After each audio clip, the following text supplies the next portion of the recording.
All right, here's the next part in discussion for systems of linear equations.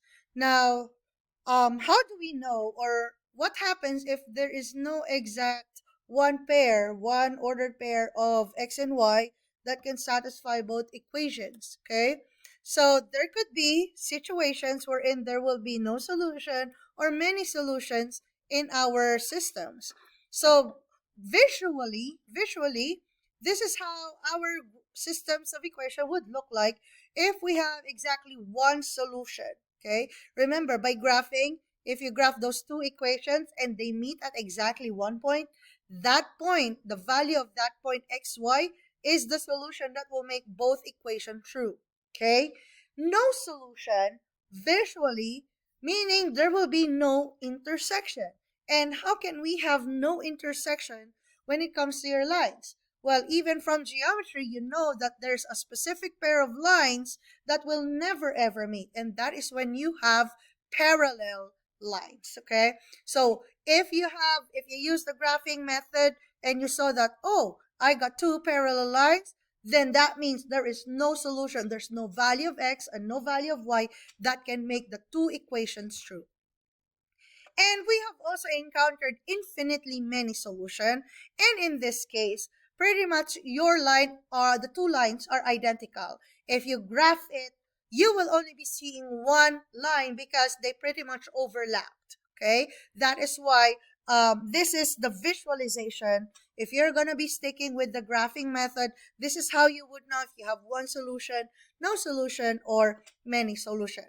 Now, algebraically, course, when we are solving, how would we know if we have no solution or many solution? Okay, so let's take a look here. So as you can see here, we have 4x plus 6y equals 12, 6x plus 9y equals 12.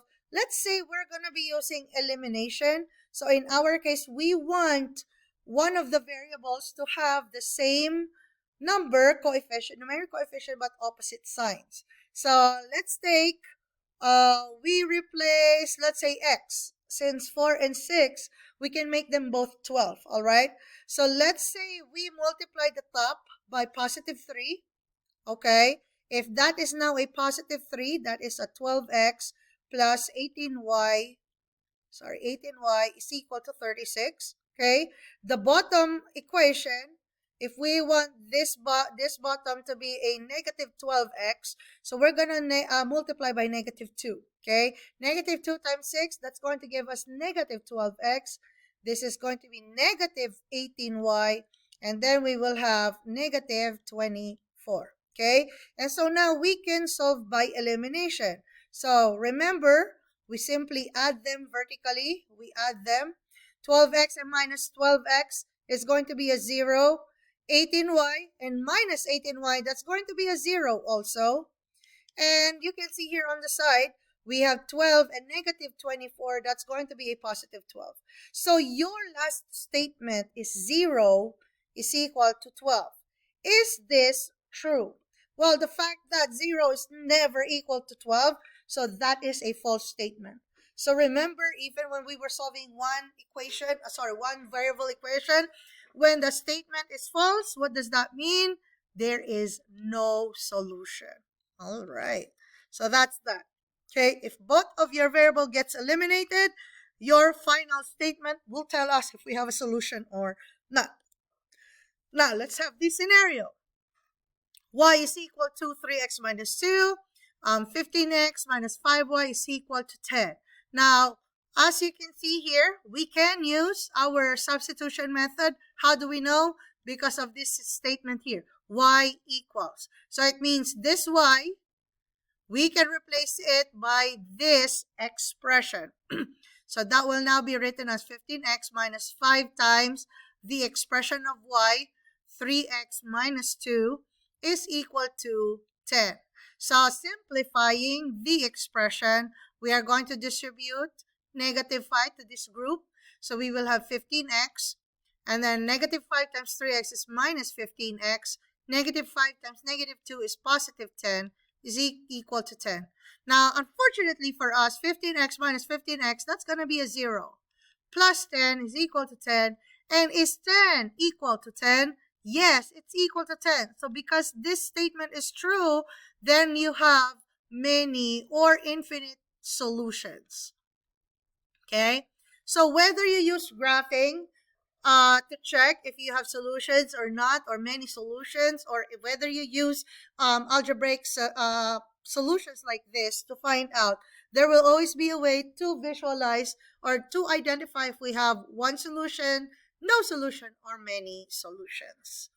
All right, so final part of this discussion would be how to solve word problems that involve systems of equations. All right, so let's take a look at this problem. We have a 6,000 seat theater that has tickets sold for $26 and $40. Okay, how many tickets should be sold at each price for a sellout performance to generate a total revenue of 175,600?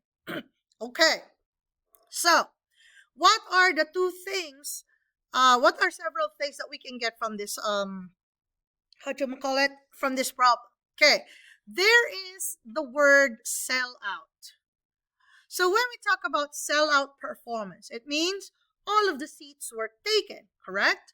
Now, how do we know the number of seats? Well, it was already given to us that theirs is made of 6,000 seats.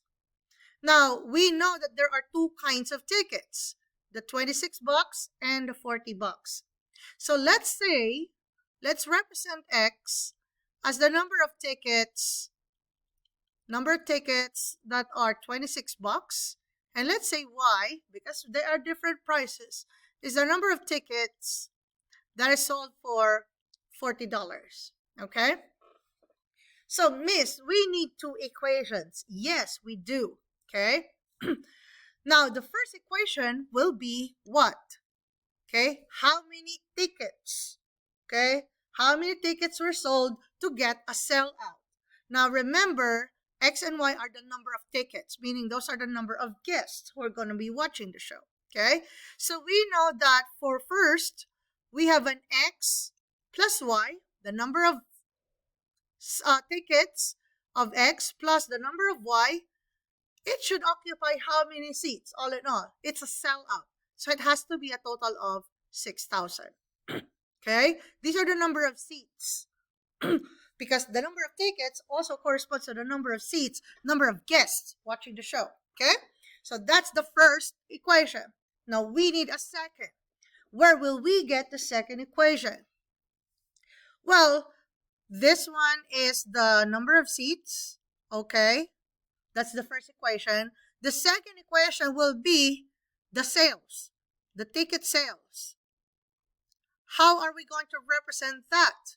Well, 26 tickets, $26 times the number of X seats, which we do not know, plus 40 times the Y tickets, number of tickets. Okay, if you combine the sales, all in all, how much should it be? Well, according to the problem, it should have a total of 175,600. Okay, and so how many tickets were sold for $26? How many tickets were sold for $40? That's the question. So we're solving for X and Y. Now, the beauty of this is you can always choose to graph. Okay, so let's try graphing this on our Desmos. So if you type our equations, X plus Y is equal to the number of seats, which is 6,000. Okay, so you gotta zoom out so we can see that line. There we go. And then the other one, the 26X, that's the number of tickets from X.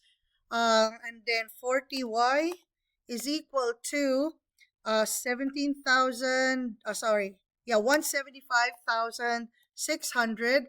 That's the total sales all in all. And so if you can see here on our graph, they intersected at that point. Okay, so 4,600 and 1,400. So what does that mean? So let me just pull up the presentation again. Okay, So our point of intersection, let me write it down before I forget. So the point of intersection was at 4600 and 1400. Okay. So what does that mean? Okay. Remember, the first number is the X, and X is the number of tickets that was sold at $26. So 4600 tickets must be sold at $26, while 1400 tickets must be sold at $40. Okay, to assure that we can get to get total revenue of 175,600. 600, my bad. This is an extra zero, okay? So the only way that we can get this amount of sales is to be able to sell this number of tickets at 26 and 1400 tickets at $40. How do we know? The point of intersection is at 4600, according to our graph, 4600 and 1400. And what is the 4600? That's the X value. And what is our X value? Well, according to our problem, X represents the number of tickets that are to be sold at 26. Okay? And the 1400 is the number of tickets to be sold at $40. That is why, okay, whenever you're reading a word problem, make sure that you set up your two equations. Typically, it's the number of items that we are looking at, in this case, the number of seats. How do we know? It is this part here and the word sell out, meaning all of it was used, okay? And then the other one is usually the sales, okay? You have two different prices, so you know that there are two kinds of tickets to be sold out since there are two different prices, and from there, the sales total is also given from the problem. So that is how you can work with word problems that may involve systems of equations. Thank you.